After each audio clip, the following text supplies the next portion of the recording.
Ladies and gentlemen, what you're now seeing on your screens is a footage of the traffic in Hibbard Avenue, Dumaguete City, just outside the portals of Silliman University.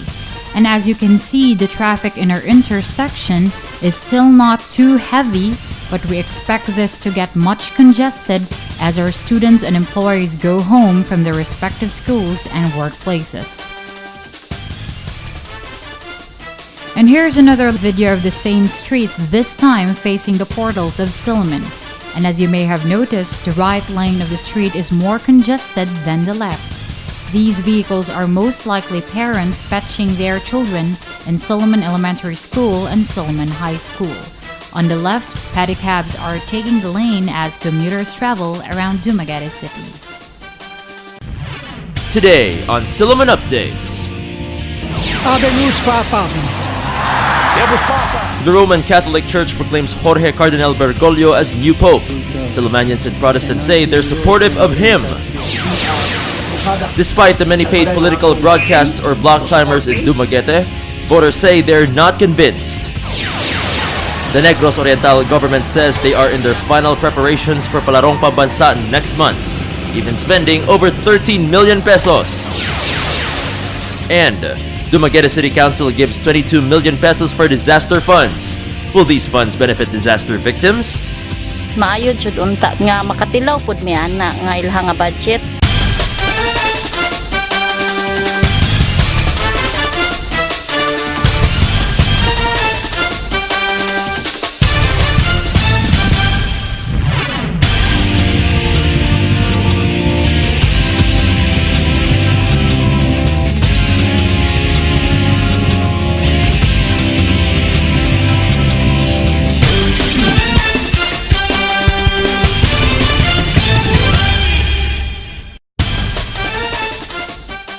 Live from the Silliman Newsroom, Silliman University. This is Silliman Updates. Good day, Dumaguete City, Negros Oriental, Philippines, and the world. Welcome to Silliman Updates, your top stories in 10 minutes.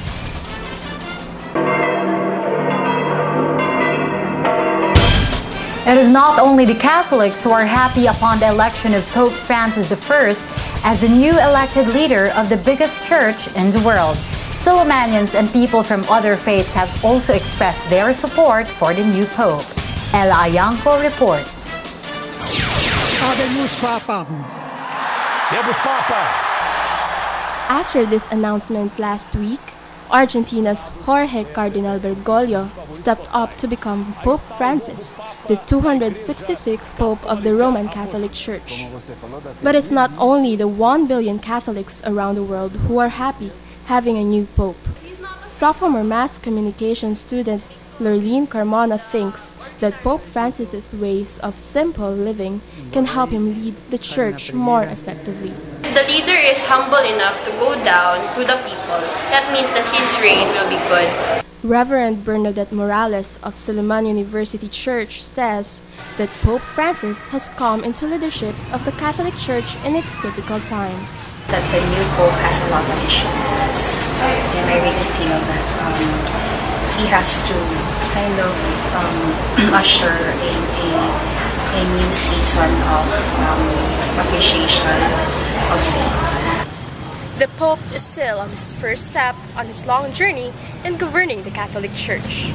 What the devotees could do is to pray for him as he take on the responsibility bestowed upon him. Ella Ayanco, Silliman News.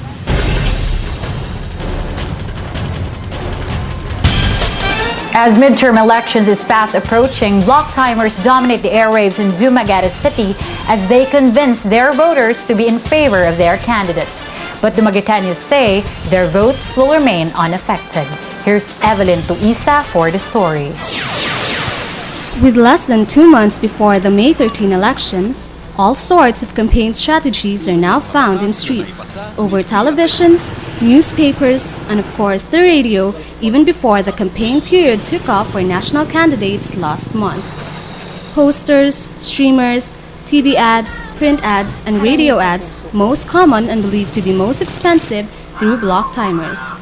But Dumaguetans say their votes will not be affected by these paid political programs. If you are running for a certain position, for me, in my opinion, I would rather to look for their backgrounds rather than for their advertisement. Nga madalagan karong eleksyon kinahanglan di ra puros pasikat. The Commission on Elections in Negros Oriental says block timers in radio stations are legal and there is no law prohibiting it. It is allowed because this time we do not have that so-called premature campaigning. Any candidate or any supporter of that candidate can say what he likes to say. The public relations officer of gubernatorial candidate Gary Teves, Ronel Di Palobos, says the use of block timers is not a form of premature campaigning. Sa jurisprudence latest sa Supreme Court, wala yun sa yun yung premature campaigning. Ano man, first place, wala sa kuan nga kanang iboto ninyo name o sa inyong iboto. Block timers may sound convincing, but according to some voters in the city, they will listen more to the sound of their needs in choosing the kind of candidates that can most fulfill them. Evelyn Tulisa, Silliman News. To further smoothen the flow of the May 13 elections, Comelec Negros Oriental held a PCOS machine training for teachers who will serve as Board of Election Inspectors. Karin Akab reports. So the chairman now is in charge of that. As part of their preparation for this coming May 2013 election, the provincial Comelec held a PCOS machine training for teachers who will serve as BEI. The training started last March 11 until the end of this month. Ang purpose is to give our BEIs enough knowledge in the use of our PCOS machines for them to be able to effectively operate the PCOS machines during the elections. BEIs from towns and cities in Negros Oriental will be trained for 2 days. Teachers should pass the written and practical examinations on how to operate a PCOS machine. Once they pass the practical exam, they will have a retake of the written exam. Negros Oriental Comelec Election Supervisor Attorney Juvenal Tuale says PCOS machines have new features which can prevent cheating. Teachers are being trained for this improvement. Importante kayo ni during election nga ma-facilitate namo og maayo ang pag-vote sa mga tao. Comelec believes that with the ongoing PCOS machine training, election inspectors become more empowered in serving the polls, leading to a clean, peaceful, and honest election that has been the aim of all the preparations conducted. Karan Akab, Silliman News.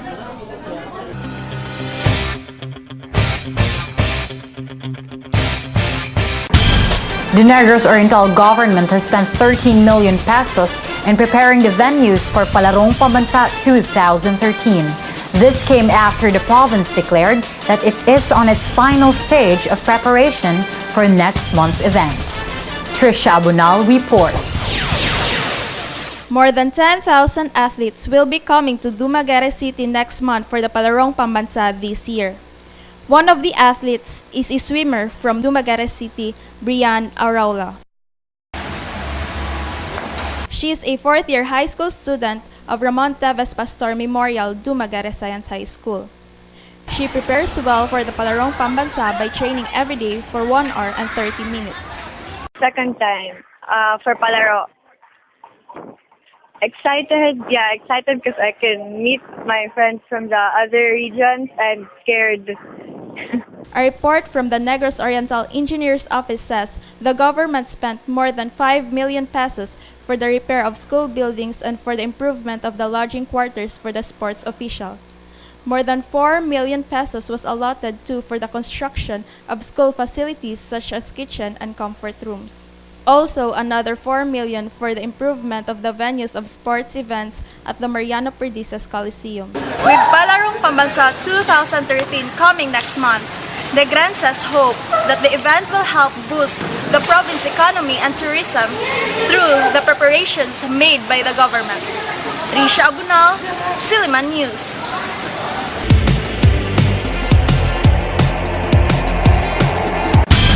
The Department of Health or DOH says tuberculosis cases in Negros Oriental increased by 4% in 2012 compared to 2011.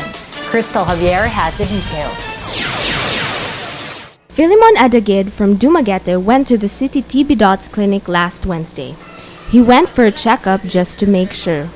He's free from TB after he started to feel his legs aching.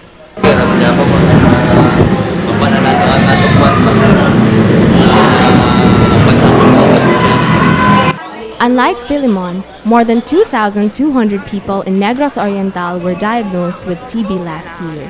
Ang TB patient gud kumain gud sila sa tamban religiously.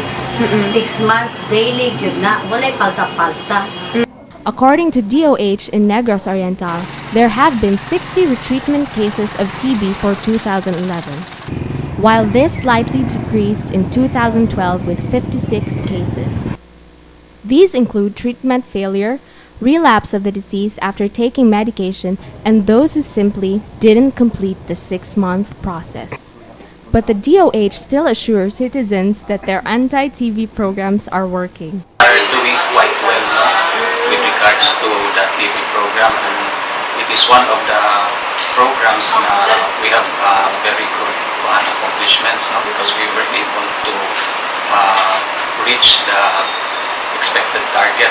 Although there has been no drastic increase of TB cases here in the province of Negros Oriental, the Dumaguete City Health Office still urges citizens to prevent it by living a healthy lifestyle and eating the right kinds of food.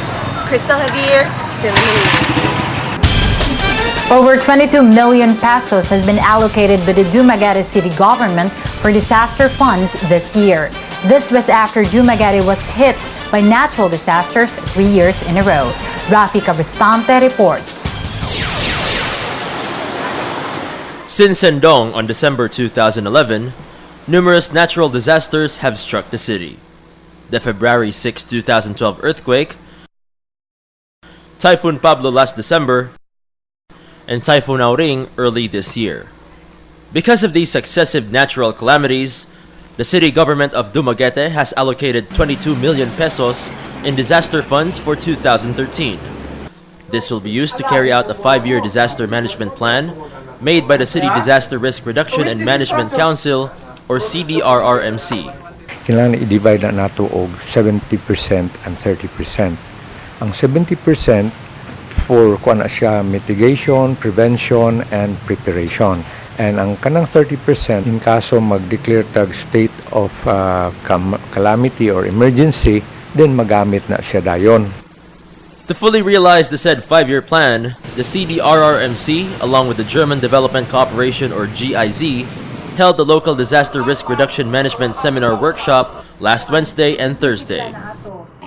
But as for Mercedita Amparo, whose house was crushed by a coconut tree during Typhoon Pablo last year, she hopes to someday enjoy the benefits of these disaster funds and plans. Mas maayo jud unta nga makatilaw pud mi ana nga ilha nga budget kay para pud matiwas amo ang balay kay kana gahulat jud mi sa pagkakaron. Lang jud mahuman among balay.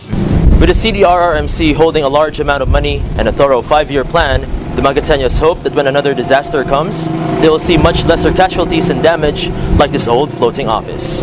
Raffy Cabristante, Silliman News.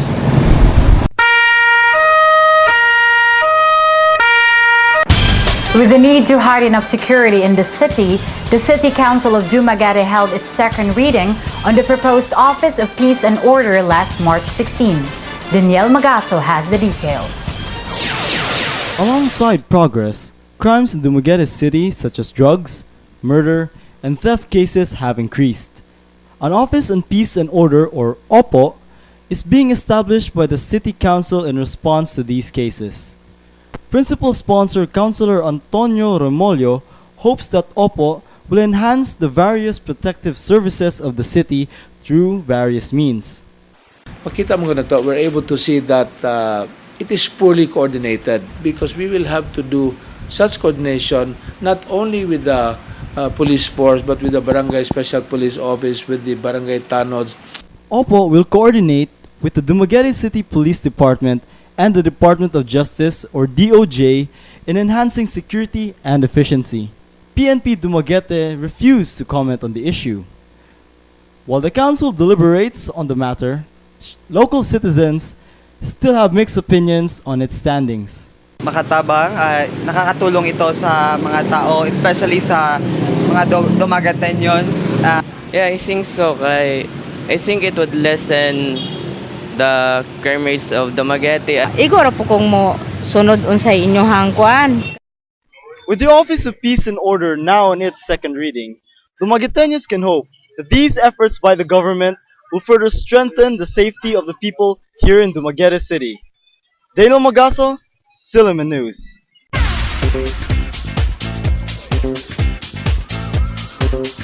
And for our showbiz updates, here's Manpreet Kaur. Thank you, Maya. Lindsay Lohan gets 90 days in rehab after crashing her sports car to a truck.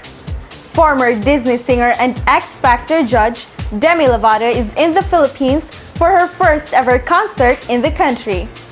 And Marian Rivera unleashes her hot physique as she is this month's cover girl of the Cosmopolitan magazine.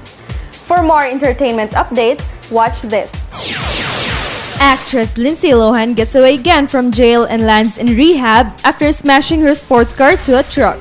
She used to do 90 days at a locked rehab facility, is that correct? At the time of the car crash, Lindsay was already on probation for taking a diamond necklace from a jewelry store. Lindsay was also accused of lying to police officers about the car crash incident. The 26-year-old actress has been repeatedly sentenced to jail since 2007. Lindsay has been arrested twice for reckless driving. American singer-songwriter Demi Lovato arrived in Manila last Tuesday, all set for a concert in the Philippines. Lovato performed in the Smart Araneta Coliseum last Wednesday. Just recently, the X Factor USA judge released her latest album, Heart Attack. Marian Rivera once again proved that she's one of the sexiest stars of the country. The Pinay Marimar and Filipino temptation of wives Angelique is this month's cover girl of Cosmopolitan Philippines. Earlier in January, Marian became the talk of the town for gracing the cover of FHM. And that's today's entertainment update, bringing you your top stories in Hollywood and local showbiz. I'm Manpreet Kaur. Back to you, Maya. And those are our updates for today. On behalf of the Silliman Updates News Team and Silliman University, I am Maya Jajalla, and this has been Silliman Updates, your top stories in 10 minutes.